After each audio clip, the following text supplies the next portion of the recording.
우리는 맨날 혈관을 만들어내고 있습니다. 그리고 혈관이 좀 없어졌다 하더라도 그걸 대체해낼 수 있습니다. 뭘로? 심장의 힘으로. 이 압력이 존재하고 밀어주는 힘이 있어야지 그걸 타고 들어가서 뚫고 지나갑니다. 그러면 이 심장력은 어떻게 키우냐?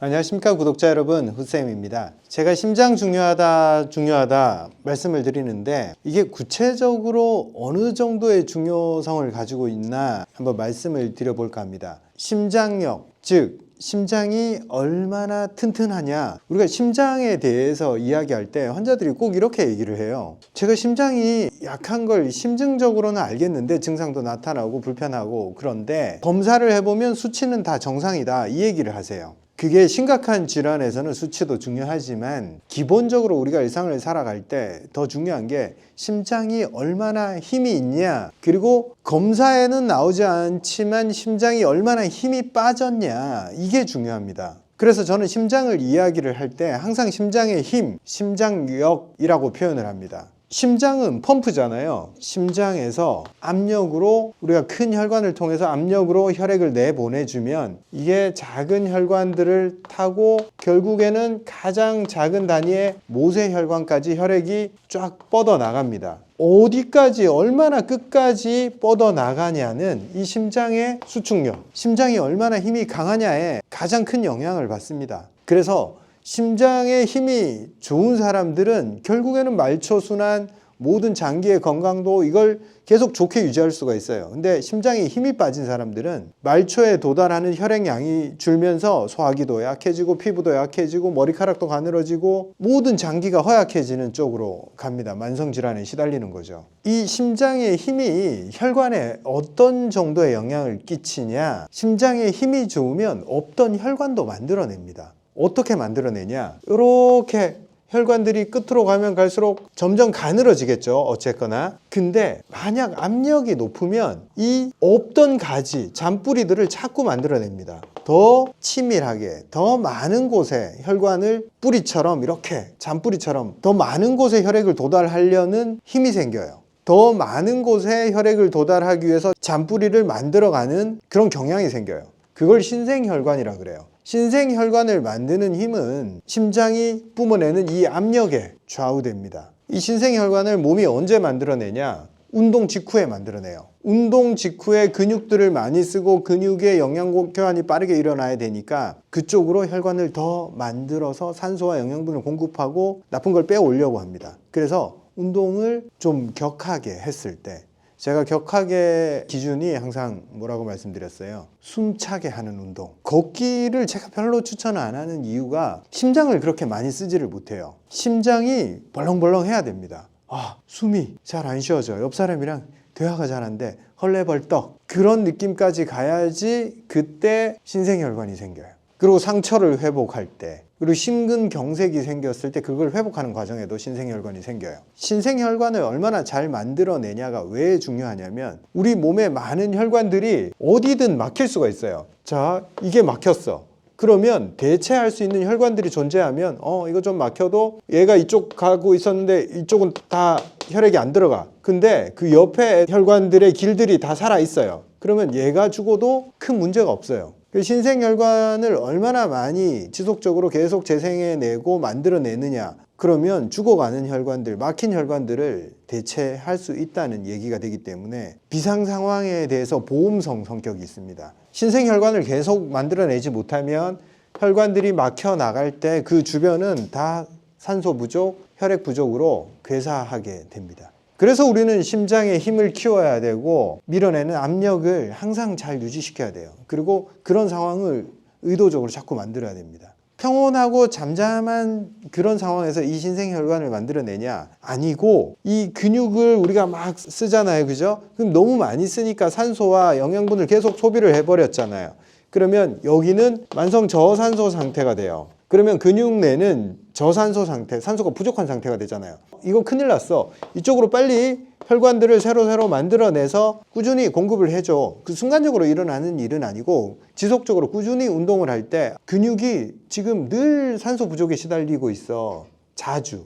그러니까 저쪽은 파이프라인을 깔아놔야 돼. 언제 또 부족이 생길지 모르니까 빨리빨리 혈관 깔아, 도로 깔아, 이렇게 몸이 판단을 하고 여기에 혈관들을 만들어내는 겁니다. 근육을 쓰지도 않고 심장을 강하게 안 쓰면서 살아갈 때 필요성이 없어요. 안 쓰고 영양분이나 산소를 갖다 쓰는 기관이 그 산소 부족 신호를 내주지 않기 때문에 충분해, 거기는 도로 깔 필요 없어, 이렇게 판단을 하고 신생혈관을 안 만들어냅니다. 보험입니다. 이걸 만들어내는 삶을 사는 사람들은 심지어 큰 게 막혀도 이 주변에 다른 혈관들이 여기까지 뻗어서 우회로를 자꾸 만들어냅니다. 그래서 혈관이 좁아지고 혈관 탄성이 자꾸 나빠지는데도 보험으로 가지고 있는 혈관이 많기 때문에 심각한 상황까지 안 들어갑니다. 그리고 측부순환은 새로운 혈관을 만들어내는 건 아니고 이렇게 자잘한 잔뿌리 혈관들이 이제 신생혈관으로 만들어낸 잔뿌리 혈관들이 있잖아요.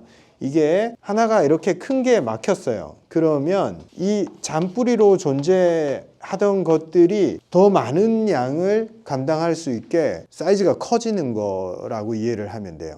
이게 언제 중요하냐? 응급 상황에서 굉장히 중요합니다. 관상동맥, 심장으로 가는 혈류가 딱 막혔을 때 측부순환이 발달한 사람들은 그걸 빨리 대처를 합니다. 그리고 뇌에 있는 혈관이 폐색이 됐을 때 빠르게 측부순환이 그 상황을 해결하지 않으면 산소 공급이 안 돼서 뇌세포가 죽어버려요. 근데 측부순환이 발달한 사람들은 하나가 응급 상황이 발생해도 작은 혈관들을 빠르게 확장시켜서 그쪽으로 혈류를 공급해 줄 수 있는 능력이 되는 겁니다. 신생혈관을 많이 만들어내는 사람이 측부순환도 더 강합니다. 측부순환은 응급 상황이 발생했을 때 우리 몸이 얼마나 빠르게 우회로를 찾아내느냐, 이런 거고, 순간적인 대응 능력에 대한 이야기고, 신생혈관은 우리가 얼마나 꾸준히 잔뿌리들을 많이 곳곳에 뿌려 놓느냐, 이런 부분의 이야기입니다. 둘 다 어디에 영향을 받냐? 심장이 평상시에 얼마나 강력하게 그 뿌리들을 만들어낼 정도의 힘을 가지고 있냐, 여기에 좌우가 됩니다. 심장을 평상시에 강하게 유지하지 않는 사람들은 둘 다 안 돼요. 신생혈관도 평상시에 잘 못 만들어내고 문제가 터졌을 때 측부순환으로 우회로를 만들어내지를 못합니다. 이게 잘 되는 사람들은 수술 후에 굉장히 유리합니다. 수술을 하게 되면 큰 혈관들을 잘라냅니다. 이 장기로 공급되는 라인들을, 이걸 잘라내지 않고 이 부분을 제거할 수는 없으니까 찢어서 다 막아버립니다. 이쪽으로 가던 혈관들. 이제 이 장기가 없어졌으니까 이쪽으로 혈액이 들어가면 안 되잖아요. 그죠? 근데 이게 단순히 이 장기에만의 문제가 아니고 다 연결이 되어 있었던 건데 이 라인 자체가 다 죽어버려요. 그러면 신생혈관이 발달한 사람들은 이미 옆에 우회로들이 다 존재하고 있었어요. 그래서 얘가 없어져도 이 주변을 대체하는 혈관들이 빠르게 자리를 잡습니다. 그리고 순간적으로 레이저로 혈관들을 다 찢었어. 그러면 막다른 길이 되잖아요. 막다른 혈관은 없어요. 항상 쭉 연결이 돼서 다시 정맥으로 돌아가야 돼요. 그러면 여기가 끝났어. 그러면 측부순환을 만들어서 빠르게 정맥으로 연결을 시킵니다. 작은 혈관들을 찾아내서 큰 거 막혔으니까 작은 샛길로라도 가자 하면서 샛길로 계속 혈액을 보냅니다. 그러면 그 샛길이 혈액이 많이 지나가면서 자꾸 넓어져요. 큰 동맥들, 우리가 눈에 보이는 것들은 거의 고속도로급입니다. 우리가 차를 타고 가다가 내비게이션이 고속도로가 막 막혔어. 한 번씩 톨게이트로 빠져나가서 국도로 안내를 하잖아요. 원래로는 안 가는 길이에요. 그만한 교통량을 수용할 수 있는 길이 아니에요. 근데 어떡하겠어? 큰 고속도로가 막혔으면 나가야지. 나가서 작은 길이라도 그걸로 가야 됩니다. 근데 작은 길들이, 신생혈관들이 많이 발달한 사람들은 촘촘하게 되어 있어서 그 길들이 다양하게 활용할 수 있습니다. 근데 혈관들의 분포도가 떨어지는 사람들 감당을 못해요. 큰 혈관들이 하나가 날아갔을 때 작은 혈관들이 그걸 대체하지를 못해요. 몇 개 없기 때문에. 자, 오늘 혈관에 대한 이야기를 했는데, 혈관이 우리가 새로 생긴다 혹은 우회로를 빠르게 만든다, 이게 좀 낯설 거예요. 우리는 맨날 혈관을 만들어내고 있습니다. 그리고 혈관이 좀 없어졌다 하더라도 그걸 대체해낼 수 있습니다. 뭘로? 심장의 힘으로. 이 압력이 존재하고 밀어주는 힘이 있어야지 그걸 타고 들어가서 뚫고 지나갑니다. 그러면 이 심장력은 어떻게 키우냐? 평상시에 키워야 돼요. 문제가 생겼을 때는 그걸 바탕으로 회복을 하는 거지, 그때 가서 심장의 힘을 키울 수 있냐? 평상시에 얼마나 잘 관리하느냐, 이게 중요합니다. 하루에 한 번 혹은 두 번 혹은 세 번 심장이 뛰는 삶을 살아야 돼요. 불안해서 뛰는 심장이 아니라 내가 몸을 써서 심장이 과부하가 걸리는, 힘들어, 심장이 터질 것 같아, 거기까지 밀어붙여야 됩니다. 그때 심장이 힘을 발휘하지, 평온한 삶에서는 몸이 혈관을 늘릴 이유가 없어요. 자꾸 힘든 상황으로 집어넣어야 됩니다, 여러분.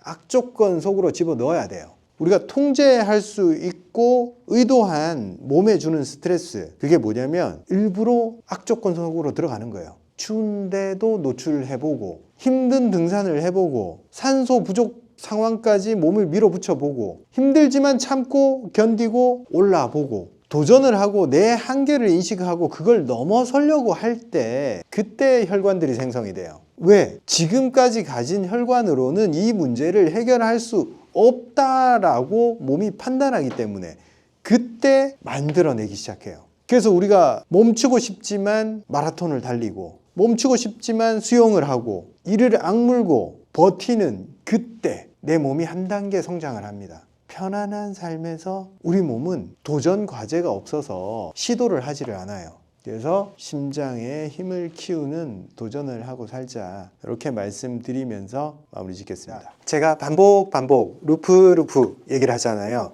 우리가 몸을 건강하게 만들고 내 삶이 나아지려면 무언가를 반복해야 된다, 늘 말씀드립니다. 가장 간단한 걸로 계단 오르기 하나만 해도 거기서부터 시작되고, 그걸 반복함으로 인해서 내 삶에 긍정적 방향이 쌓이고, 건강, 관계, 내가 하고 싶은 모든 것들이 거기서부터 시작이 돼서 내가 원하는 방향으로 바뀝니다. 그런데 그게 정말 쉽지가 않다, 혹은 잘 하다가 중단이 된다, 그리고 뭔가 감정적으로 그걸 브레이크 거는 것들이 있어요. 그게 뭘까 들여다보면 패배감, 후회, 비교, 수치심, 이런 감정적인 것들이에요. 뭐냐면 그냥 계단 오르면 되는데 거기서 생각을 하기 시작해요. 아, 이거 올라봐야 뭐가 달라지겠어. 난 전에도 해봤는데 실패했어. 그리고 지금 하면 되는데 왜 진작 하지 않았을까? 후회되네. 이런 얘기까지 합니다. 지금 하면 되는데 그것과 관계없는 이야기들을 계속 끄집어냅니다. 그런 저항을 어떻게든 처리하지 않으면 반복은 일어나지 않아요. 이 부정적 감정들을 어떻게 처리하고 한 걸음 나아가냐, 그것과 관련되어 있습니다. 생각보다 내가 다른 무언가와 싸우는 게 아니에요. 내 속에서 올라오는 그 감정 시스템이랑 싸우는 거예요. 그 감정을 어떻게 이겨내고 내가 앞으로 나아갈 수 있을까? 자꾸 이런 감정, 부정적 감정이 올라오니까 그것 자체에서도 또 부정적 감정을 일으켜요. 난 하고 싶은데 왜 이런 부정적 감정이 자꾸 올라올까? 그걸 끊임없이 반복을 합니다. 부정적 감정을 올라오는 내가 싫고, 그런 걸 싫어하는 내가 싫고, 계속 싫은 이유들, 부정적인 것들은 부정적인 걸 만들어내요. 계속 거기서 맴돌고 있단 말이에요. 그리고 그걸 계속 이유들을 대다 보면 우리 부모님이 가난해서, 나는 원래 가난해서, 내가 원래 키가 작아서, 내가 원래 건강하지 못해서, 자꾸 근원적으로 어딘가에서 원인을 찾으려고 내가 지금 처한 환경을 부정적으로 해석하는데 빠져듭니다. 세상 그 누구가 좋은 환경에 있겠어요? 따지고 보면 전부 다 해석하기 나름입니다. 다 부정적 상황에 빠져 있어요. 누구나가. 따지고 보면 최적의 조건에 들어있는 사람은 생각보다 많지가 않아요. 이걸 어떻게 극복할까? 쉽지 않습니다. 부정적 상황에 계속 빠져 있을 때. 그때 우리가 철학자의 말을 빌려서, 위대한 철학자들은 이 문제를 어떻게 해결했을까 한번 생각해 봅시다. 제가 좋아하는 철학자 니체의 제일 좋아하는 아모르 파티, 운명을 사랑하라. 이게 무슨 얘기일까요? 운명을 사랑하라. 지금 자신이 어떤 상황에 처해 있건 모든 것은 거기서부터 시작한다 라고 생각하자는 거예요. 니체가 이렇게 얘기했어요. 인간이 가진 가장 치명적인 약점이 내 삶이 가진 재료를 미워하는 것이라고 얘기를 했어요. 내가 그 재료를 가지고 뭔가를 만들어야 되는데 그 재료 자체를 부정을 해버리는 거예요. 그러면 나는 아무것도 만들 수가 없어요.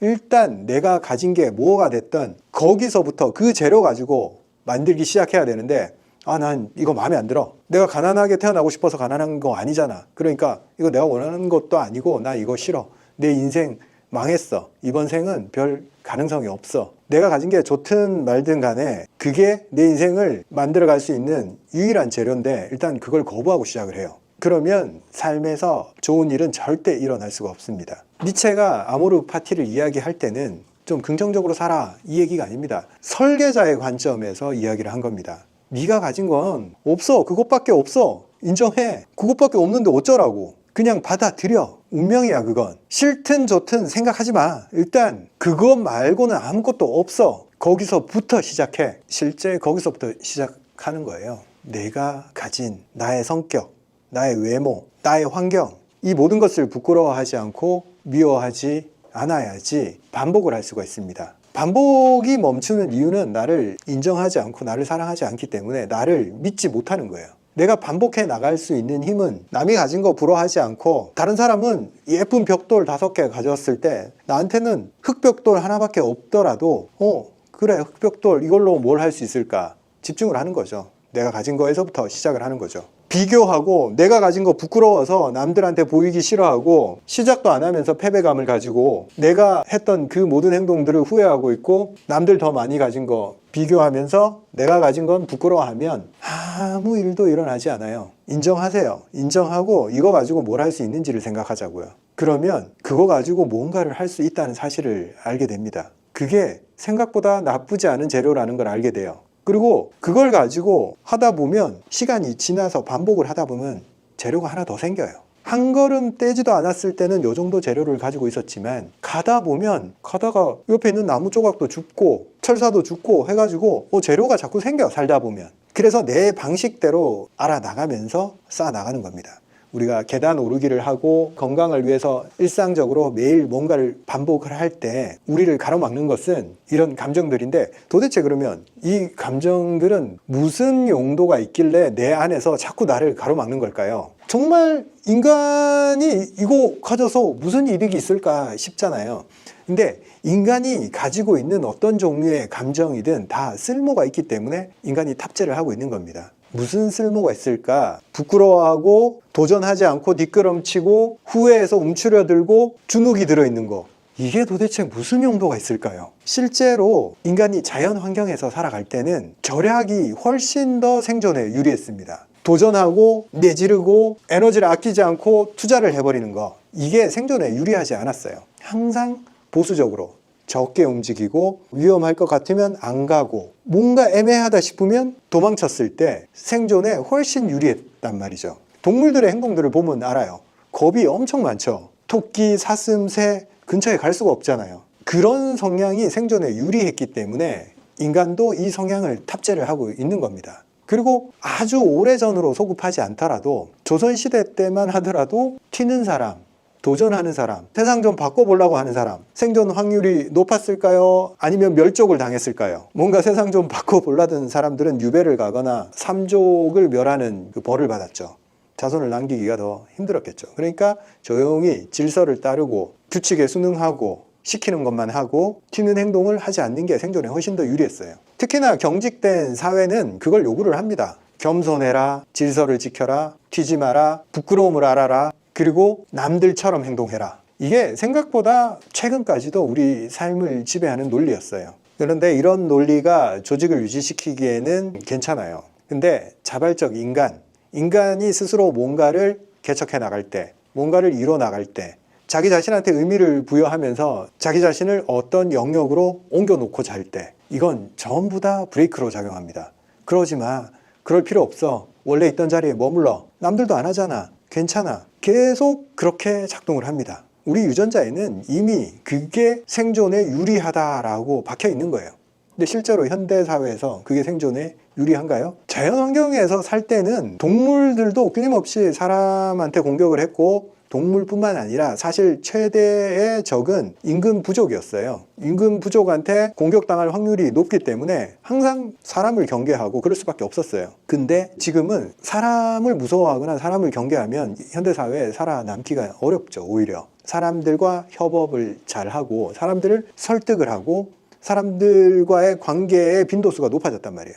그러면 그거에 겁을 먹거나 도망치면 안 됩니다. 그리고 현대사회에서는 우리가 건강관리를 하기 위해서 조건이 바뀌었단 말이에요. 예전에는 뭔가 식량을 구하기 위해서 설계된 대로 의도적으로 많이 움직이고 그래야지만 식량을 구할 수 있기 때문에 덜 움직여서 생기는 병에 대해서 몸이 데이터가 없어요. 그래서 현대에서는 건강을 유지하기 위해서 운동량을 유지해야 되고 내 본성, 안 움직이고 보수적이고 멈추고 싶고 에너지를 절약하는 그 본성에 반대대로 움직여야 됩니다. 그래야지만이 혈류 시스템이 돌아가고 내 심장을 깨우고 내 세포들을 깨우고 건강하게 유지시킬 수가 있습니다. 그래서 반복을 유지하는 것보다 반복을 멈추는 게 본성에 가까워요, 사실. 그래서 계속 반복을 유지한다는 거는 처음에는 정말 본성을 이겨내는 것에 가까워요. 내 유전자랑 싸워서 그걸 극복해내는 것과 가까워요. 왜? 유전자는 자꾸 그만 움직여. 너 그러다가 큰일 나. 살아남기 위해서는 멈춰. 이렇게 계속 신호를 보내기 때문에.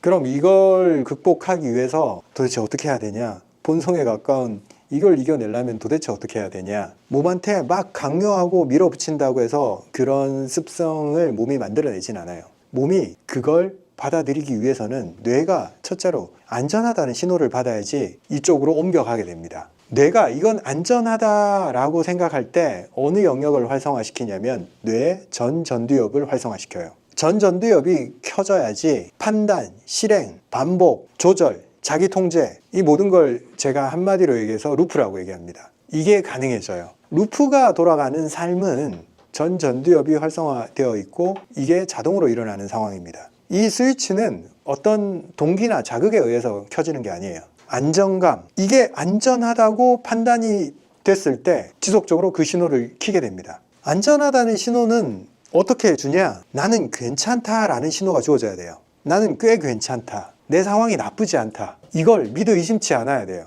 안 그러면 불안해서 전전두엽을 켜질 않아요. 저는 그래서 주문처럼 얘기를 해요. 꽤 괜찮다. 내 삶은 꽤 괜찮다. 꽤 괜찮은데 모든 것에 대해서 꽤 괜찮다는 말을 저는 끊임없이 합니다. 그 말 한마디면 기분이 괜찮아져요. 실제로 꽤 괜찮은 것처럼 느껴져요. 안 좋은 일들이 많이 발생을 했더라도 꽤 괜찮다 그 말을 하는 순간 실제 꽤 괜찮아. 최악은 아니거든. 어떤 일이 닥쳐도 꽤 괜찮아요. 생각보다. 그래서 안 좋아 안 좋아 이런 말보다는 그냥 가급적이면 꽤 괜찮다. 내가 우리 남편을 좀 싫어하지만 이렇게 한번 돌려보니 저 사람도 꽤 괜찮네. 왜? 사람이잖아. 최소한 팔다리는 달려있잖아. 그래서 괜찮은 부분을 찾으려면 찾아져요. 자기 혐오를 하지 않고 자기 존중을 하는 언어를 쓰면 편도체가 이 위협 신호를 꺼버려요.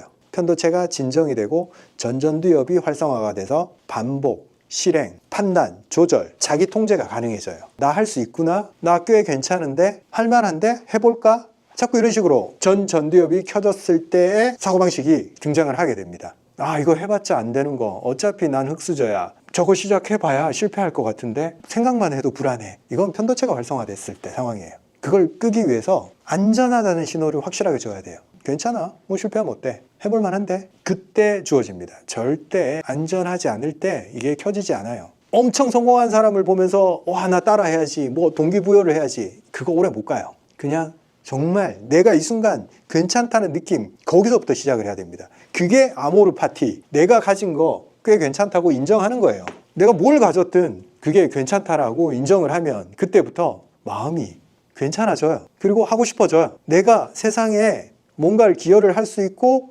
뭔가 내가 원하는 대로 세상이 흘러갈 수 있겠구나라는 자신감이 들어요. 그리고 그런 마음이 들었을 때 실제로 실행으로 옮겨야 됩니다. 생각으로만 하면 안 돼요. 반드시 실행으로 옮겨서 그게 세상 밖으로 실현 가능하다는 사실을 내가 믿게 만들어야 돼요. 계단을 내가 한 칸도 좋고 세 칸도 좋고 한 층도 좋고 3층도 좋고 거기에 진입을 해야 된다 제가 말씀을 드렸잖아요. 아, 계단 올라야지 후쌤이 좋다고 하니까 머릿속으로 백날 생각만 하는 사람은 여전히 자기 혐오가 지배할 수밖에 없어요. 꽤 괜찮다. 나는 정말 괜찮은 사람이다. 세상에 존재하는 것만으로도 감사하다. 그리고 그걸 증명하는 첫걸음이 계단을 몇 칸 올라보는 거예요. 그러면 가능하네? 진짜네? 그 말이 진짜네? 이 정도는 내가 해낼 수 있는 거네? 그러면 전전두엽이 또다시 활성화가 돼요. 진짜구나. 내가 마음먹은 걸 행동으로 옮기는구나. 내가 나를 통제할 수 있구나. 나는 반복을 할 수 있구나. 전전두엽이 추가 신호를 받아서 더 활성화가 돼요.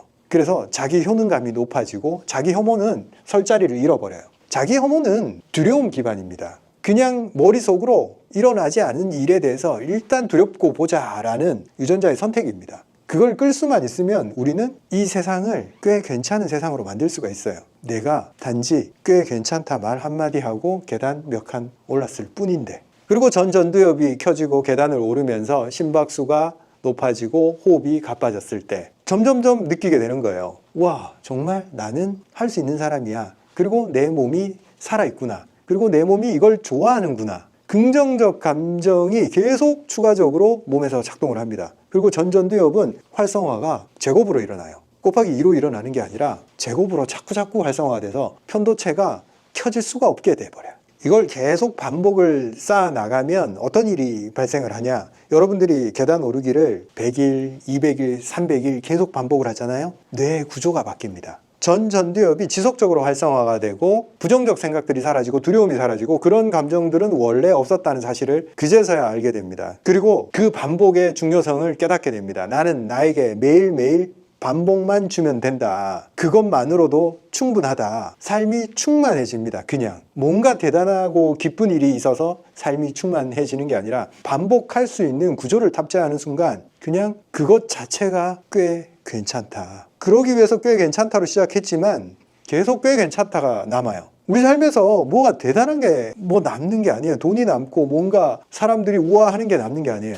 그냥 내가 삶을 꽤 괜찮다라고 말할 수 있고 생각하는 그 순간들이 얼마나 삶의 많은 영역에서 발생하느냐. 그거 말고 뭐가 있나요, 여러분? 니체가 운명을 사랑하라. 네가 어디에 있든 돈이 많든 적든 뭐든 간에 그것도 꽤 괜찮으니까 한번 사랑해보지 않을래? 꽤 괜찮다고 한번 말해보지 않을래? 이렇게 얘기하는 거예요, 니체는. 우리 삶에 존재하는 이런 생존을 위해서 탑재했지만 없어도 되는 감정을 우리가 더 이상 삶에 불러들이지 않을 수 있는 선택을 우리가 할 수 있게 된 거예요. 고맙게도. 우리가 지금 이런 세상에 태어나서 이게 가능한 거지 조건이 안 좋은 세상에 태어났다면 이게 어려웠겠죠.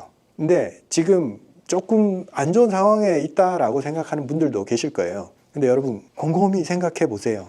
우리는 맹수에 쫓기지도 않고 신체가 구속되지 않은 상황이에요. 현재는. 이 상황에서는 그래도 어찌됐든 꽤 괜찮다라는 말을 할 수가 있어요. 하기 어렵겠지만 한번 해보자고요. 내 삶 꽤 괜찮다. 우리의 삶을 바꾸는 거는 딴 게 없습니다. 지금을 받아들이고 그리고 지금 내가 뭘 할 수 있느냐. 내가 할 수 있는 가장 최소 단위의 행동, 그 반복을 해나가는 거. 아무리 생각해도 저는 그거밖에 없어요. 감사합니다, 여러분.